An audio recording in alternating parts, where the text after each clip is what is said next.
여러분 안녕하세요. 7월 4일 여의도 펀드매니아TV 금일 시장 전망 및 투자 전략 시작하도록 하겠습니다. 네, 너무도 좋은 수요일 아침입니다. 네, 비가 와서 좀 좀 습하고 그런 날인데 저녁에 참 자기가 힘든 그런 날인 것 같습니다. 에어컨 없이는 잠자기 힘든 날인데 이럴 때일수록 여러분 건강 주의하시고, 저도 이제 감기가 벌써 일주일째 이제 콧물 감기가 줄줄 나오는데 많은 분들이 이제 제 감기에 대해서 걱정을 많이 해주시고 그렇습니다. 해주신 너무 진심으로 감사드립니다. 여러분 건강이 최고인 것 같습니다. 이제 오늘 새벽에 끝난 미국 주식시장을 봐도 테슬라, 에코프로, 그리고 불안한 동거, 이 굉장히 불안하죠. 좋은데 불안한 거, 이건 대체 뭘까? 드디어 오늘 90만원에서 100만원을 찍을 것인가?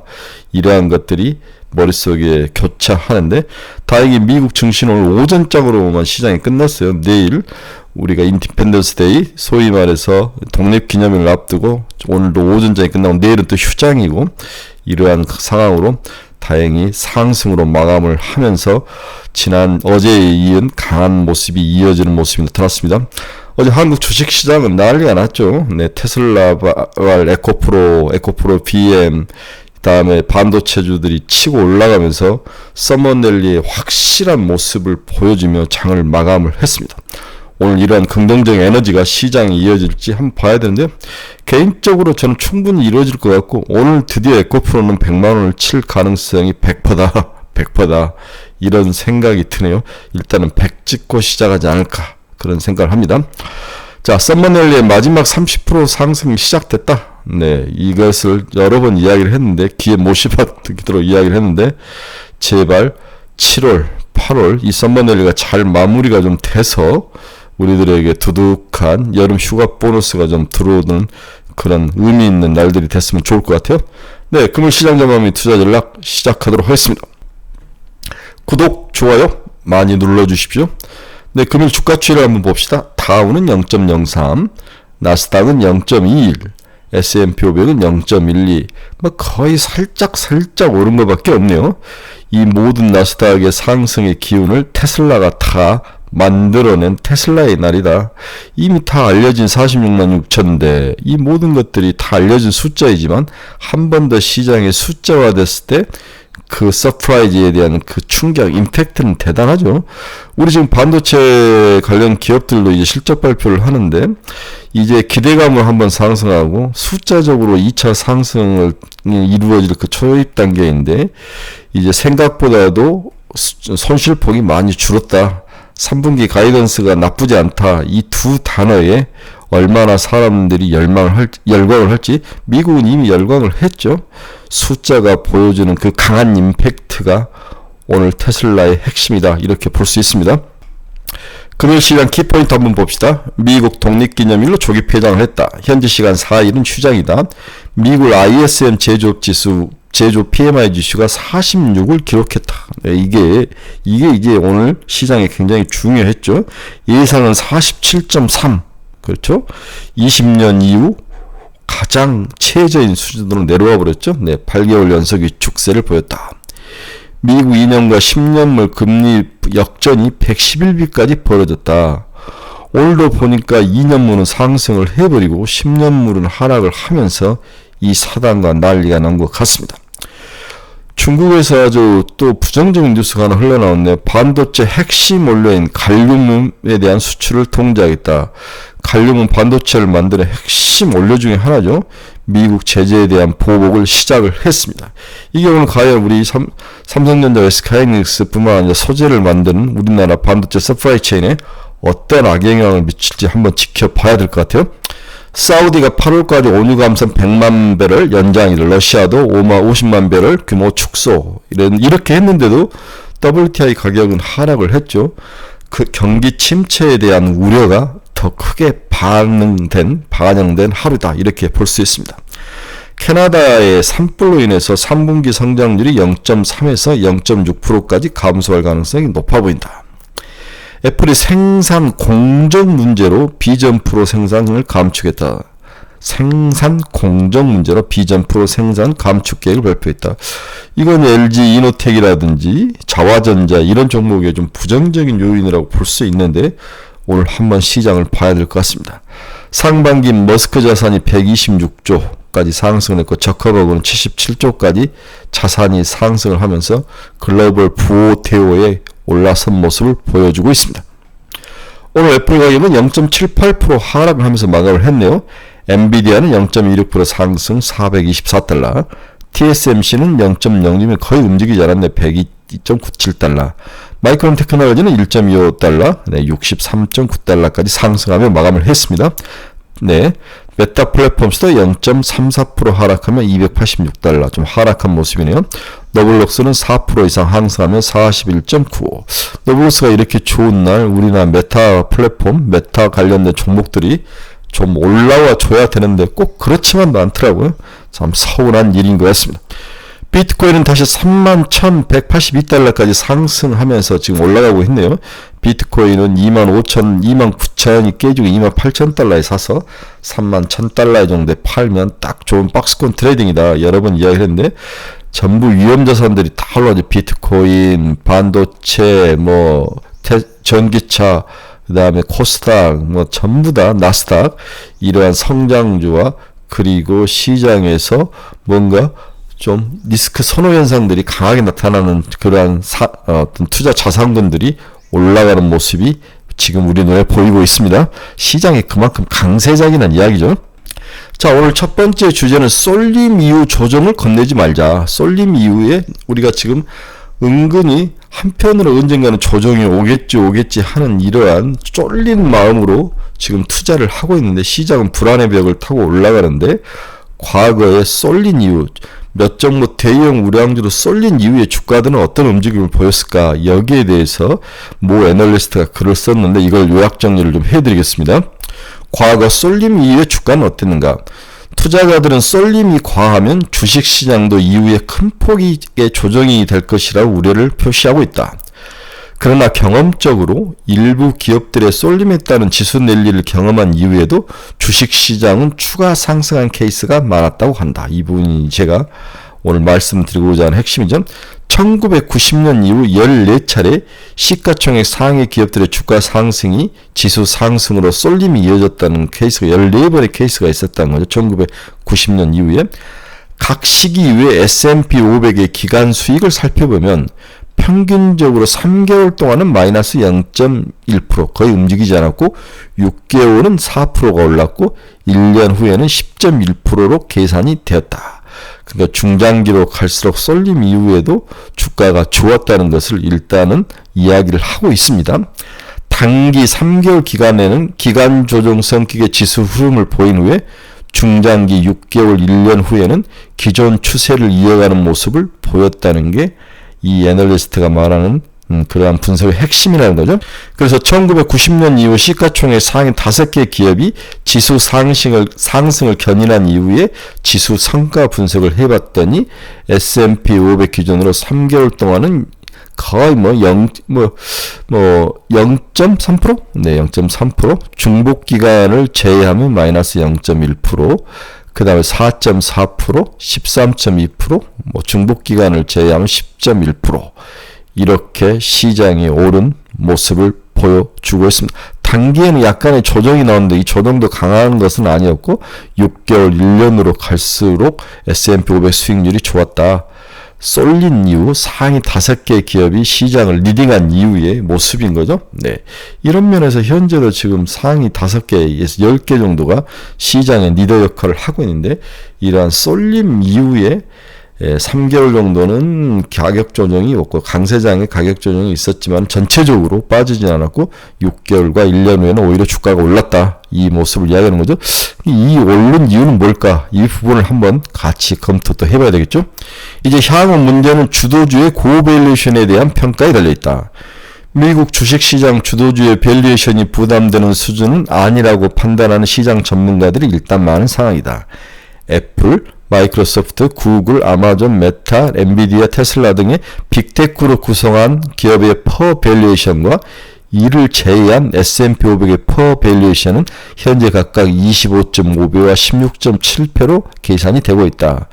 격차가 최근 확대되긴 했지만 25.5배, 16.7배로 격차가 확대되긴 했지만 주도주의 밸류에이션은 2.9.4배 77%의 수준으로 부담이 되는 수준이 아니라는 판단이 일단 시장들이 판단하는 기본적인 생각이라는 거죠. 밸류에이션에 대해서, 고밸류에이션에 대해서 지금 걱정이 많은데, 이 고밸류에이션, 미국 시장의 이 기업들을 떼어내서 봤더니 전 고점 대비 77% 수준이었다. 아주 완전한 고밸류에이션은 아니다. 이렇게 이야기를 하는 거죠. 그래서 이 굵은 파란색 맞대가 시가총액 대형 기술주의 밸류에이션 약 25배에 가 있죠. 네. 그 다음에 얇은 이 파란색 나머지 S&P 500은 약 15배에 가 있습니다. 이 차이가 더 벌어지긴 하지만 아직까지 35배 근처에 있는 거에 대비해서 지금 거의 25배 수준이니까 77% 정도 수준이다. 그렇게까지 고밸류에이션은 아니다. 이렇게 이야기를 하고 있는 거죠. 자, 그러면 우리의 투자에 대한 전략은 여기서 한 발 더 나가야 되죠. 주도주의 확산이 일어날 것이다. 이 부분이 아직도 남아있는 서머넬리의 마지막 부분일지도 모른다. 최근 지수 상승으로 낙감 편향적인 투자자들의 차익 실현 욕구가 높아지고 있는 상황이다. 그러나 어닝 시즌을 감안하면 기업의 호실적 달성 여부, 향후 실적 가이던스 내용에 따라서 주가 움직임이 결정될 것으로 전망이 되고 있다. 시장 전체적으로 어닝 쇼크 가능성이 낮기 때문에 상승 종목이 확산되는 계기가 작동할 것으로 시장은 전망을 하고 있다. 실적 가이던스 동향을 살펴보면 하향 조정 기업보다는 상향 조정한 기업이 더 많아지고 있는 거다. 그래서 미국에서는 카니발, 로열, 캐리비안, 크루즈, 메리어트, 인터내셔널 호텔 등 경기 소비재와 어도브, 세일즈포스, 시노피스 등 소프트웨어 업종의 실적이 가이던스 상향이 지금 조정이 이루어지고 있는 것이다. 고루고루 이루어진 거죠. 경기 소비주와 소프트웨어 업종 전체적으로도 가이던스 실적 상향이 이루어지고 있는 그런 모습이 미국에서 지금 나타나고 있다. 그래서 향후에 주도주 확산에 대한 대비도 좀 필요한 게 아니냐, 이 이야기를 제가 하는 거죠. 이제 찬바람이 나기 시작하면 또 배당주가 시장에서 또 들어올 거고, 이런 것들까지 다 연계해서 봐야 된다. 애널리스트들의 실적 전망치를 보면 IT 이외에도 산업재, 자본재라든지 상업 전문 서비스, 운송 등 이런 업종과 경기 소비재, 자동차, 내구재, 소비재, 소비자 서비스 등 업종들의 2분기 실적 전망치 상향이 지금 조정되고 있다. 실제로 최근 주도주의 순환매 장세를 고려한 자금 유입도 하인되고 있는 상황이다. 미국 상장 스타일 및 업종 ETF의 자금 유출입을 살펴보면 6월 들어 주도주 이외의 유형 및 업종에서도 자금 유입이 되거나 유출이 완화되는 모습이 나타나고 있다. 이제 주도주 이외의 IT 이외의 새로운 쪽으로도 돈이 들어오고 있거나 또 돈 나가는 게 좀 멈추고 있는 그런 모습이, 확산의 모습이 나타난다는 거죠. 시가총액상에서 중소형주 또는 가치형, 산업재, 금융, 소외등 종목들이죠. 이 경기 소비재 등이 이에 해당하면서 확산이 될 것이다. 여기에 대한 대비도 좀 필요한 게 아닌가, 이런 시각을 오늘 말씀을 드리고 싶네요. 어제 우리나라 시장은 에코프로 날이죠. 에코프로가 24.1조, 21조에서 3조의 돈이 바로 올라버렸습니다. 90만 8천원까지 주가가 오르는 놀라운 모습이 나타났죠. 테슬라가 중국에서 전기차가 잘 팔린다. 46만 6천 대 팔렸다. 이 텍사스 오스틴 공장이 생각보다 가동이 잘 되면서 이 대응을 잘하면서 올라갔는데, 에코프로가 가장 큰 수혜를 받으면서 치고 올라가 버린 거죠. 이제 사람들은 에코프로 자체에 대한, 이 그룹 자체에 대한 성장성과 가능성도 있지만, 수급상에서 기관과 외국인이, 기관 어제 19,000주, 외국인이 38만 2천 주를 샀다는 것은 숏 커버링이 들어왔다고 100% 봐야 되는 거죠. 네. 그동안 공매를 쳤던 그 가격에 대해서 이제 숏커버링 환매수로 매수로 꺾어야 된다는 사실 때문에 실질적으로 외국인들은 지금 꺾고 있는 거다. 국내 기관도 꺾고 있는 거다. 이렇게 봐야 되는 거죠. 약 180만 주 정도가 공매가 쳐져 있는 것 같은데, 추가로 이제 겨우 30만 주, 50만 주 정도 꺾었는데, 외국인들 추가로 더 꺾어야 해서 하루 이틀 정도 더 상승의 기운, 그 상승의 기운이 공매도에 대한 쇼키즈다. 이렇게 쇼키즈라는 것은 쥐었다는 거죠. 숏으로 쳤던 사람들을 쥐었자는 거니까 환매수가 나올 수밖에 없다. 이들이 손들고 나올 수밖에 없는 그런 구조로 가고 있다. 이렇게 봐야 되는 거죠.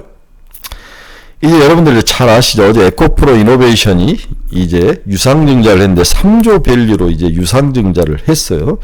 여러 PF들이 가져갔는데 여러분들이 시장에서 이야기되는 것들 잘 정리해보면 우리 박순혁이라는 사람은 향후에 에코프로 BM의 수산화 리튬 연간 생산량이 13,000톤이다. 김현수 의원도 이렇게 서로 동의한 거죠. 향후에 13,000톤을 시장에 2025년 이 정도까지는 확보를 할 것이다.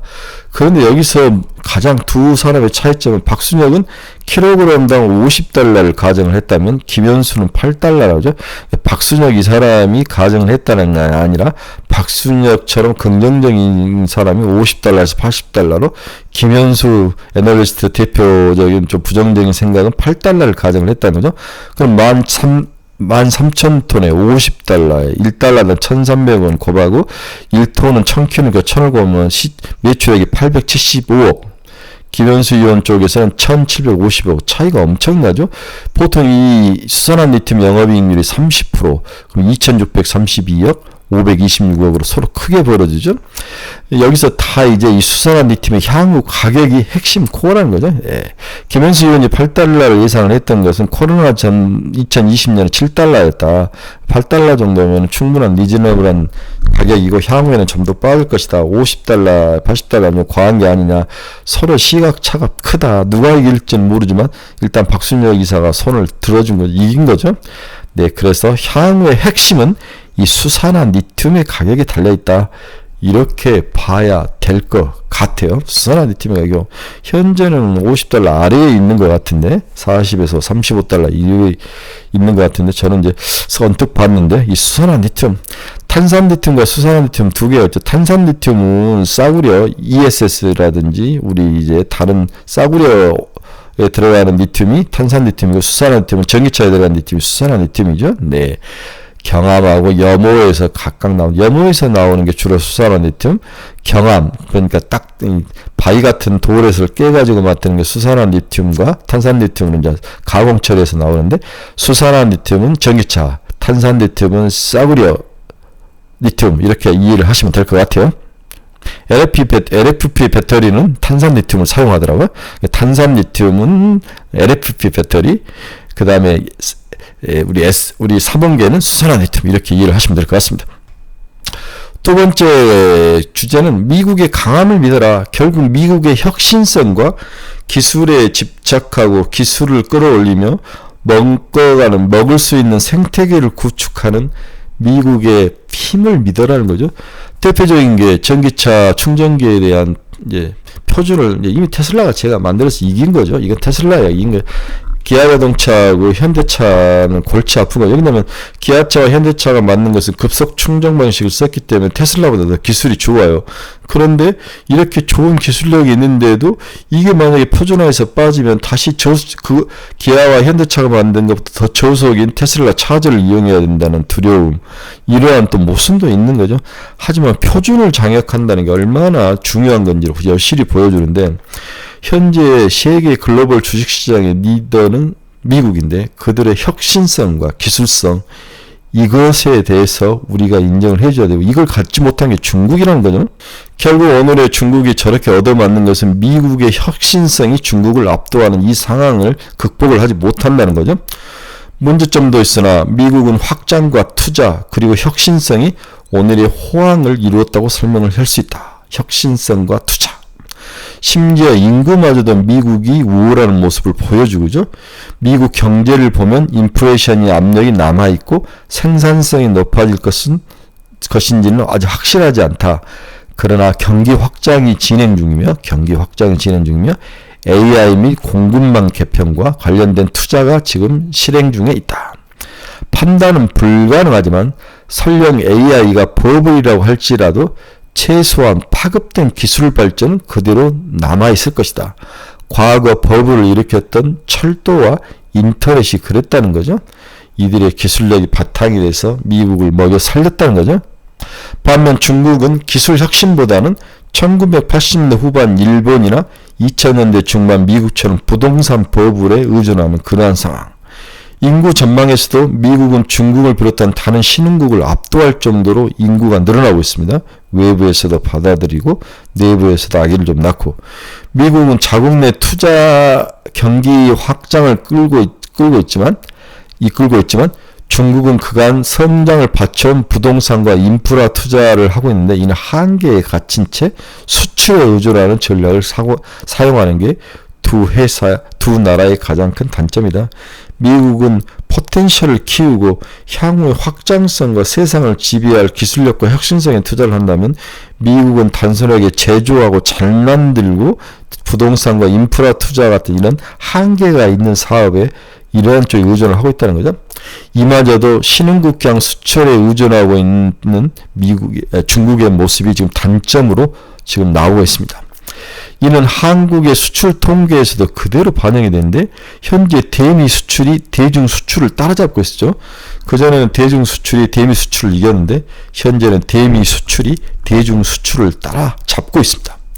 한국의 대중 무역 수지 적자는 중국의 투자 및 대미 수출 부진에 따른 한국의 대중 중간재 수출 정체를 반영하고 있는 모습을 보여주고 있습니다. 그만큼 중국이 고전을 하고 있다, 이렇게 볼 수 있는 거죠. 자, 이게 미국의 공장 착공액이 급증하는 모습을 보여주고 있죠. 네, 그만큼 투자가 이루어지고 있다. 그리고 인구 추이만 봐도 이게 이제 미국인데, 미국의 인구 추이가 세계에서 심지어는 이머징 국가를 압도하더라. 이 놀라운 미국의 힘과 파워를 느껴야 되고, 그게 지금 2차 전지, 생성 GPT, 생성 AI 쪽으로 나오고 있는 거죠. 이 어마어마한 미국의 혁신성이 세상을 이기는 힘이 되는 것 같습니다. 이게 파란 굵은 게 중국의 미국향 수출인데 꺾이는 모습을 보이죠. 예. 반대로 미국을 제외한 중국의 수출은 증가하고 있다. 미국에서는 꺾이고 다른 나라에서는 늘고 있다. 한국의 대중 수출은 이렇게 주는 반면 이렇게 줄고 있죠, 그렇죠? 네, 줄고 있는 반면 반대로 미국 수출은 이렇게 늘고 있는 모습. 이제 거의 다 따라온 모습. 이만큼 미국의 활발한 움직임, 혁신성과 기술성과 투자를 근본으로 하는 것에 한국 기업들이 이 서프라이 체인에 속하면서 이득을 보고 있고 잘 나가고 있다, 이렇게 이해를 하셔야 될 것 같아요. 그래서 어제와 같은 그러한 놀라운 주가 상승도 다 이유가 있다, 이렇게 볼 수 있습니다. 결론 한번 봅시다. 지난 주까지만 해도 한국 주식시장은 고평가 논란과 월말, 분기말, 반기말 이익 실현 물량 증가로 부정적인 생각이 강하게 지배하는 시장이었죠. 그런데 월요일날 들어부터 얼굴이 싹 바꿔지는 거죠. 네, 썸머넬리의 마지막 하이라이트를 하면서 출발을 하고 있습니다. 미국은 테슬라발, 엔비디아발 상승으로 한국 기업들도 이에 연동하는 현상이 나타나는데, 이는 양날의 검이다. 미국에 연동돼서 우리가 움직이는 것이 양날의 검이다. 하나는 글로벌 혁신 기업과 함께 가면서 우리나라도 성장하는 모습. 두 번째로는 너무 고밸류에이션이 되고 양극재 의존도가 심한 이런 모습. 또한 AI 시장 미래 먹거리에서는 미국 빅테크 기업들의 잔치인데, 국내 기업들은 작은 규모 수준과 뚜렷한 리딩 기업의 부재가 미래 먹거리에 대해서, 특히 AI에 대해서는 좀 어두운 그림자를 드리우고 있다. 이런 점들은 언젠가 시장에 반영되면서 주가가 하락할 빙의로 작용할 가능성, 양날의 검이다, 이렇게 볼 수 있습니다. 여기에 반도체를 자기 마음대로 주물럭거리는 미국의 저들의 그 작태 때문에 향후에 어떤 모습이 올지, 침체가 올지, 성장력이 줄지는 지켜봐야 될 것 같습니다. 미국 어제 에코프로발 상승은 오늘도 이어질 가능성은 충분히 존재한다. 제가 이야기했죠? 이러한 움직임에 대해서 다소 과도하는 시각도 존재해서 좀 깊게 주의 있게 봐야 되고, 추격 매수는 좀 100만원 이상에서는 하는 게 아닐 것 같다는 생각도 드는데, 이게 60만원 때부터 제가 했던 이야기이기 때문에 저는 이 부분에 대해서는 제가 졌음을 정식으로 인정하죠. 제가 어제 카페에 졌다, 내가 박순혁에게 졌다, 제가 박순혁에 대해서 되게 부정적으로 이야기를 많이 했는데 이젠 졌다, 그분이 이겼습니다. 어제도 얘기했지만 이번 썸머넬리의 시작과 끝은 모두 반도체에서 시작하며 반도체가 그 끝을 맺을 것이다. 반도체가 바닥을 치고 돌아설 거라는 반등 기대감으로 1차 상승을 마쳤다. 그리고 2차 상승은 실질적으로 턴어라운드 숫자가 찍힐 것이다.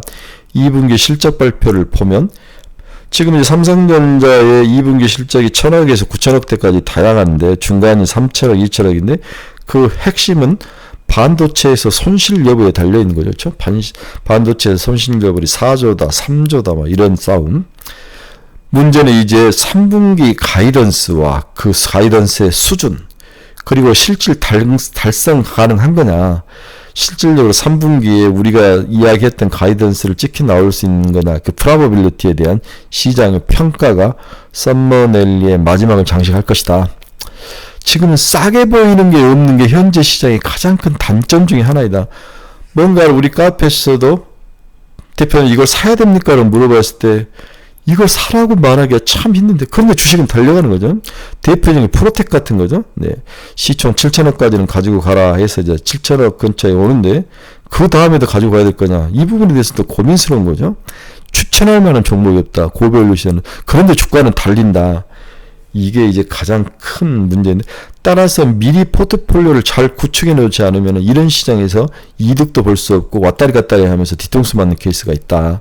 그래서 얼마나 포트폴리오를 정확하게 잘 구축하고 견디느냐가 이만큼 중요하다는 거죠. 네. 방법은 없습니다. 지속 달리는 말을 타고 가는 길 이외에 돈을 벌 수 있는 방법은 없는 거죠. 자, 한 가지 정확한 가이드라인은 지금부터 개별 종목당 15% 오르면 무조건 눈 감고 30%씩 털어라. 아니 50%씩 털어라. 그리고 일단 이 썸머넬리를 그런 식으로 정리를 하자. 이게 제가 여러분들에게 드리는 하나의 가이던스입니다. 네, 투자의 방향성을 잃어버린 사람들 저희 카페로 오십시오. 그리고 자신이 가지고 있는 종목에 대해서 상담이 필요하신 분들 저희 카페로 오십시오. 그리고 금일 추천 종목이나 좀 관심 종목에 대해서 관심 있으시면 저희 카페로 오십시오. 카페로 오시면 확실하게 왜 이렇게 좋은 카페에서 사람들이 몰려있구나를 느낄 수 있을 겁니다. 우리는 기본과 펀드메탈과 베이스를 가지고 이야기합니다. 네, 여러분 오늘도 즐거운 수요일이 될 것 같아요. 그런데 한 가지 더 걱정스러운 건 반도체와 2차전지 일부 종목에 쏠려 있고 자기가 가진 종목에서 좀 벗어나 있는 종목을 가지고 있는 친구분들 특히 로봇이라든지 속쓰림이 아주 강할 것 같은데 어쩔 수 없습니다. 견디셔야 됩니다. 견딜 수밖에 없는 그런 장일 수밖에 없습니다. 자, 로봇 가지고 있으신 분들 한 6개월 이제 고생하셨죠. 우리가 1월, 2월 먹고 3월부터 던졌는데 한 4개월 정도 고생해 왔는데 또 순환면에 돌겠죠. 테슬라가 또 로봇 이야기를 해주고 또 누군가가 또 로봇을 가지고 미래 먹거리라고 이야기 해줄 겁니다. 조금만 참고 견딥시다. 네, 즐거운 수요일입니다. 여러분 힘내시고 오늘 좀 더 많이 올라와서 우리들의 주머니를 두둑해서 여름 좀 휴가비를 두둑히 챙기는 그런 날이 됐으면 좋을 것 같습니다. 여러분 감사합니다. 내일 아침 뵙도록 하겠습니다.